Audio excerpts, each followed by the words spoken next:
Sure. Yes, we have definitely the limitation of time. One more session to go before the Honorable Minister is expected to arrive. Yes, Abhishek ji, please share over what is the one risk that you see in the cotton and textile supply chain, and what is your company doing to mitigate that risk? Thank you, Manishi. And first of all, I would like to thank City for organizing this wonderful event. I think it is uh, very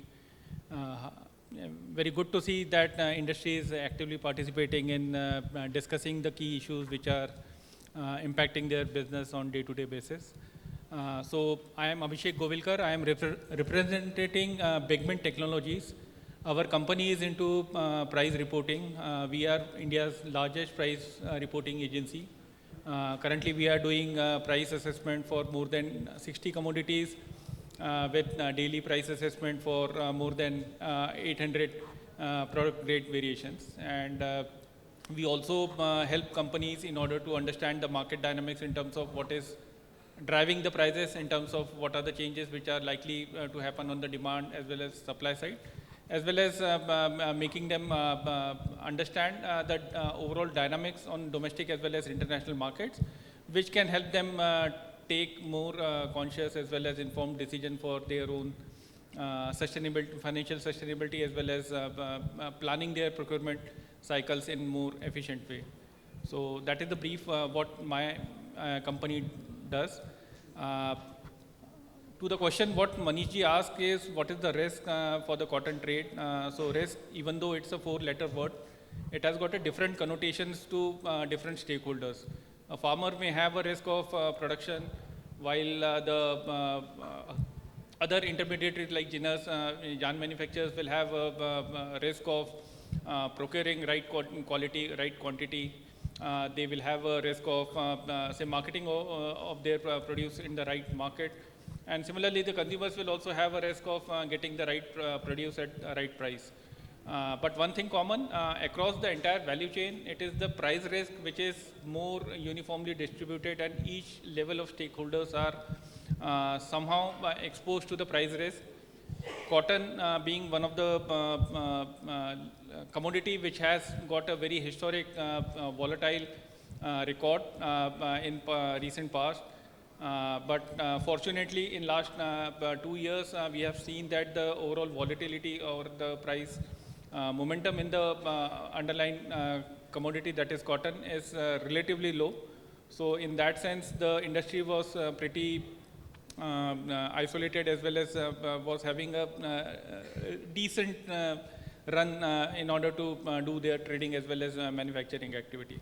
But at the same time, we are not sure how the overall demand supply balances are going to shape up for the new season as we start the new season in the month of October. So there are a lot of challenges which the trade is likely to face. On one side, you have got global tariffs. On the other side, you have got domestic weather-related vagaries, which has there has been a great degree of news that it has impacted the quality as well as quantity of output that is expected for cotton for the new season.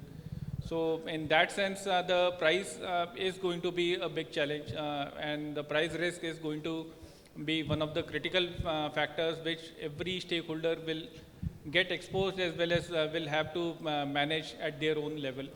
I think if they take advantage of platforms like MCX or NCDX, which is providing price risk managing tool, that will be very great. But apart from that, they also need to understand what are the external factors which are going to drive the prices and which can hit them in the coming days in a very bad way. So I think in that sense, price risk will be something which will be more critical from the entire stakeholders' point of view. Thank you, Abhishek Bhai. Highlighted the price risk for the farmers and the textile industry. Kiran Bhai, what risk do you foresee in the supply chain, and what is your company doing to mitigate the risk? Hi, good afternoon, distinguished dignitaries. First of all, I'll thank City to allow us on this platform. Let me quickly introduce myself. So, unlike everyone, all the delegates over here who are involved in either the growing or either in spinning or either in trading or either in manufacturing. But unlike every one of you, we come from a logistics background. So my name is Kiran Bhadra and I represent Shivji Kanji and Company, which is a 106-year-old custom broker in India. I do also represent Sukhin Global Logistics, which is also an end-to-end logistics company. Oftenly we get very less attention in whole supply chain, but I mean, it's time for everyone to, register that without a good expert logistic company, the trade cannot be sailed seamlessly from India to the rest of the world, or when we talk about exports and when we talk about imports, likewise from rest of the world to India.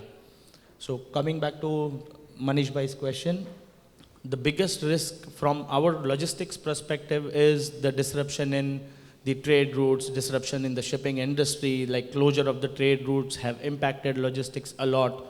Based on that, a lot of factors have changed, like the freight rates, like the routings. Earlier, when the routes were not disrupted, the transit time could be much lesser.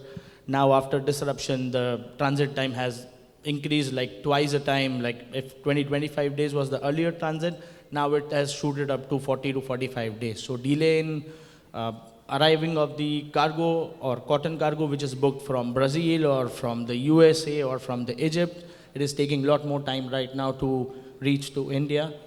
I mean, since my young age, maybe 8, 10, 11 years, I've been always, listening the stories from my grandfather and my father about how cotton was being exported to India, from India, and bullock carts were used to transport the cotton bales to the ship.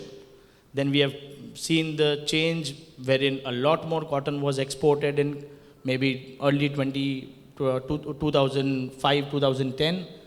Then now cotton export is not being in a very good volume in last 2 years, but now imports has increased. Coming back to your second question is how should we de-risk, or we should know more about de-risking the supply chain is, having the seamless documentation, seamless paperwork when it comes to the allied agencies. There is one more allied agency which is working very closely with cotton imports and exports, which is Plant Quarantine Department. Lot more traders, a lot more exporters don't know much about the compliance need to be followed for that, due to which the shipments get stuck. So by following good compliances, so we are also on a mission to educate all our exporters and importers about each and every compliance that have been changed in coming times in India, and now a lot more changes we are expecting in coming times. Thank you. Thank you. And considering the paucity of time, I would have loved to ask more questions to the panel, but just 1 or 2 questions from the audience before we end the session.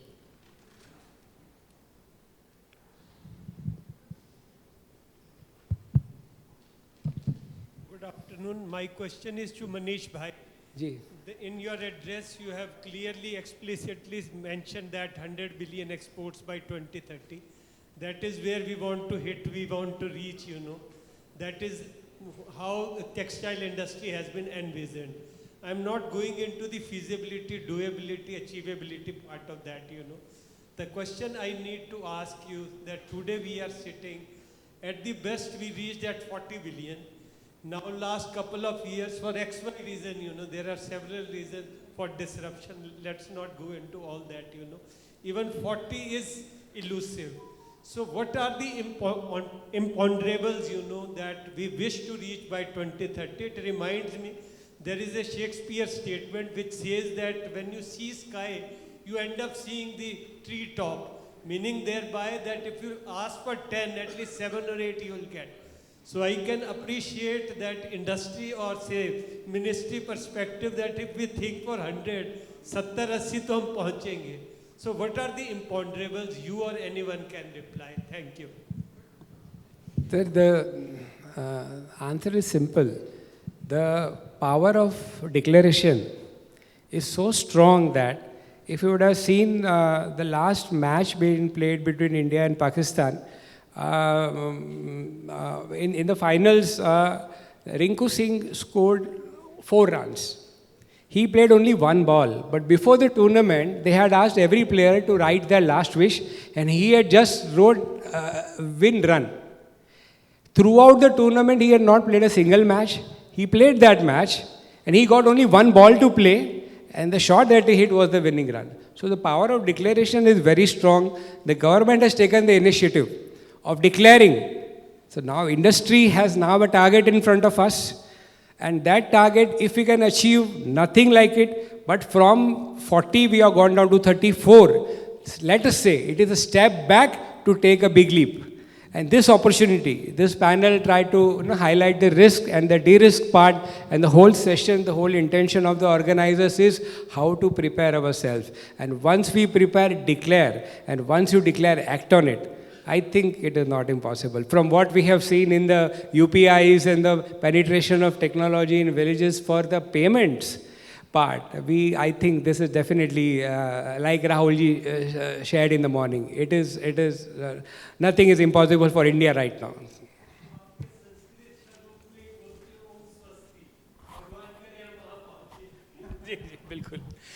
Right now, so before I end the session, I'd just like to, brief on what my panelists said. We tried our best to highlight the risk involved in the cotton supply chain. What I shared was the production risk. The cotton area is going down, my friend, from 127 lakh hectares. We have gone down to 110 lakh hectares now. And going ahead from what Dr. Terry Townsend shared in the morning, if the cotton prices were to stay between 50 cents and $1, going ahead, definitely the area is not going to go up. The cost is going to go up. The compliances are going to go up. The demands of the buyers are going, not the demand, but the demands to produce are going to go up. The only thing left is productivity. Can we work on that? Can the industry, government, and stakeholders sit down with the producer community, think of a way how we can increase our productivity? The whole scientist panel was here, so many views to share. All the experts are within this room itself right now. So can we do something to change that? That was my intention of sharing. Then it is achievable. What Vivek Bhai shared was multiple risks are involved, but yes, there are associations, there are platforms which support the farmers and bring the industry as buyers and try to mitigate that risk. What Abhishek Bhai shared was, without a price idea, how would you start to grow anything or produce anything? How to mitigate that risk? If you have a price idea, you can work on your cost or on your network. And what Kiran Bhai shared was, logistics is a very, very unsung hero in the whole textile supply chain. Very few realize the criticality of logistics, what a delay can cost, loss of contract, loss of lakhs of dollars, and he highlighted how we can mitigate the risk. The whole intention was, let us grow together for a better tomorrow. Thank you. Thank you so much, everyone. Well, this was such a short yet... On World Cotton Day, just to share in front of you, the first train in India was started because of cotton. People wanted to ship cotton, Thana to Kolaba. Mumbai Stock Exchange, the Bombay Stock Exchange was started by a cotton trader, so cotton has a lot of legacy. Thank you, sir. This was such a short yet informative session. Now I would request everyone to kindly come forward for a group photograph. We must thank the audience also with the organizers. Thank you.